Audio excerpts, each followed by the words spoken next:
Hey guys, what it do? It's your boy Supreme Uchiha the God. And today we are talking about Shanks, the red hair pirate, Yonko. Uh, once uh once pirate crew member of Roger, Goldie Roger himself. Now we know Shanks as almost like an ideal pirate, a mentor to Luffy, somebody that Luffy really looks up to, right? A figure respected across the One Piece world. However, deeper, if we dive in deeper, right, and really look at Shanks' actions and the broader implications, the more questions kind of come up about his true role in this One Piece narrative. Is Shanks this figure that he really appears to be, or is there a darker layer to his intentions? By examining his meeting with the Gorosei, his apparent immunity from marine pursuit, and his pivotal intervention at Marineford, Shanks begins to emerge as a far more complex and potentially potentially duplicitous character. Now, these factors suggest that Shanks might not only betray Luffy, but also embody a vision of piracy that is diametrically opposed to the ideals Luffy holds dear. Right? Shanks' mysterious meeting with the Gorosei is one of the most significant moments that obviously begs a question to his character. As one of the Yonko, Shanks should be among the most wanted individuals in the world, right? I know that sometimes the world government works with these guys, but we know for a fact that Kaido wasn't pulling up to Marijoa, right? No other Yonko we've ever heard of has pulled up to Marijoa. Joa, I can never pronounce that thing. Marijoa, my bad. Like I don't watch the anime, so you just gonna have to listen to my butchered pronunciations. But somehow he's allowed to enter the sacred halls of Marijoa's. That's where like literally Imu and them are there themselves. Like, and he's allowed to just pull up there, the heart of the world government's authority. This interaction is not only shocking but unprecedented. The Gorosei treat Shanks with respect, even deference, as he claims to be there to discuss a certain pirate. I'm pretty sure Blackbeard, because we talk about Rat Shanks, Sneak Shanks, like he. Listen, this meeting raises critical questions about Shanks' relationships and influence. How does a pirate, no matter how powerful, gain such privilege? Right? Usually behooves the government to obviously behooves the government to actually work with some of these yonkos. Like obviously with Kaido, we know he was providing them something and they provided something in return, and also didn't really want a war with him if it's not necessary because they didn't want to deplete their forces. With Shanks, it's like he's allowed there in open arms. Obviously, those theories that his father is Gatland and stuff like that, which seems almost basically confirmed that it's Gatland. But that still shouldn't stop anything, right? Because at the end of the day, it doesn't matter who your father is. Um, if you no longer a member of the Gorosei or the family, they can kill you. They can do whatever they please. We saw even one of the Gorosei literally get killed by Imu. So it's kind of interesting. Now, it's not just the meeting itself, but also the context surrounding it that unsettles expectations. The Gorosei are not portrayed as men who engage in casual negotiations with enemies. For Shanks to command their attention, he must hold leverage or have connections beyond what is publicly known. Is Shanks a mediator working behind the scenes to maintain balance in the pirate era, or does he have a deeper allegiance to the world government? Either scenarios cast a doubt on the idealistic image of Shanks as a pirate and bound only by his own moral code. This ambiguity extends to Shanks' peculiar relationship with the Marines. Unlike his contemporaries like Kaido, Big Mom, and Whitebeard, Shanks is not subject to the same level of scrutiny or conflict with the Navy. While those Yonko are constantly hunted, monitored, or outright engaged in warfare, Shanks operates with a curious degree of freedom. The Marines' reluctance to target Shanks suggests a tactic or a tacit agreement or understanding between him and the world's most powerful military force. Because if you think about it, right, even the very second that Mihawk stopped being a warlord, there was Marines chasing after him. The only reason he ever agreed to even become a warlord was so that the Marines can get off his back.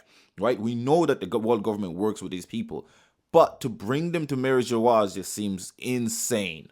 Right? That is where your leader is. That's where all your strong people are.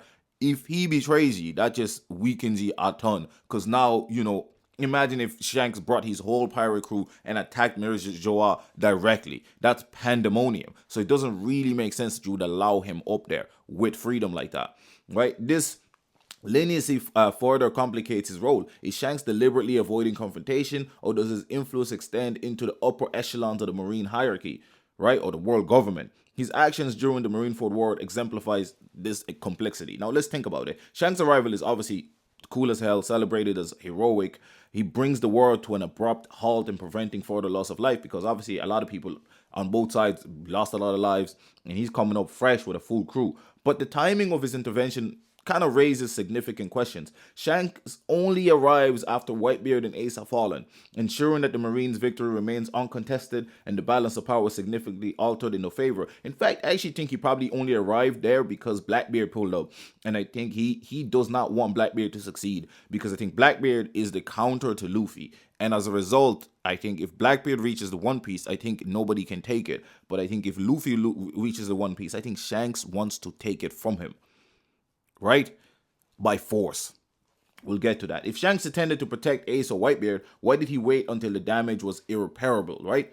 Irreparable, sorry. And remember, he met Whitebeard beforehand, right? And yet he didn't. He kind of warned him about Blackbeard, and then he could have pulled up and backed up Whitebeard, but he didn't. His calculated entry appears less like a rescue mission and more like a move to position himself as a stabilizing force in the new world, ensuring his influence without risking direct opposition to the Marines. Even Shanks' relationship with Luffy begins to take a slightly different light when viewed through this lens. While Shanks inspired Luffy to become a pirate and entrusted him with his straw hat, this mentorship could be more strategic than altruistic. If we think about it, Shanks knows about devil fruits, a lot about devil fruits. In fact, he had the Nika fruit and did not eat it immediately, right? Why did he not just eat it? You got it. Why would you not just eat it and gain its powers immediately? Why would you travel around with it?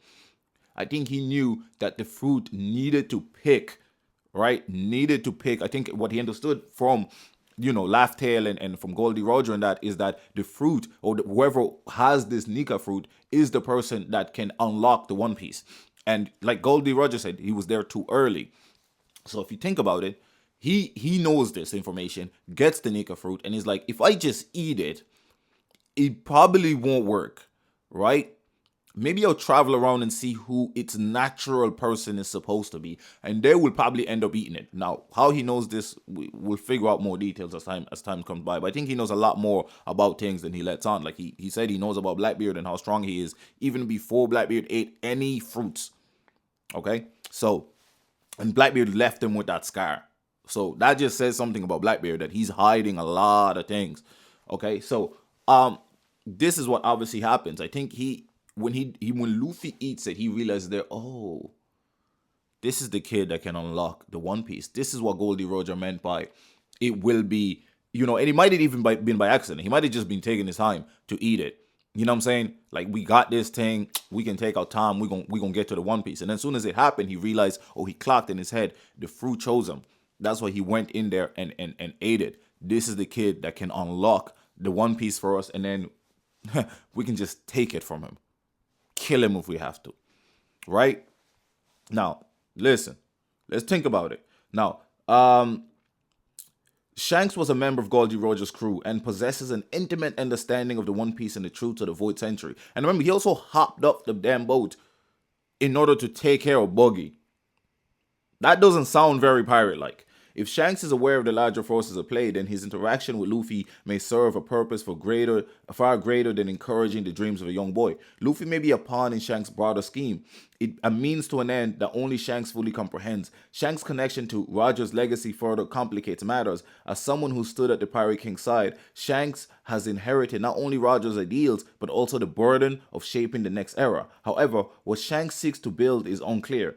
Is he honoring Roger's vision of freedom, or does he have his own interpretation of what the pirate's world should become? If Shanks harbors his own vision, he may very well be in conflict with Luffy's dream of absolute freedom and autonomy. And we know that Oda says that Shanks is basically as important to the story as Luffy.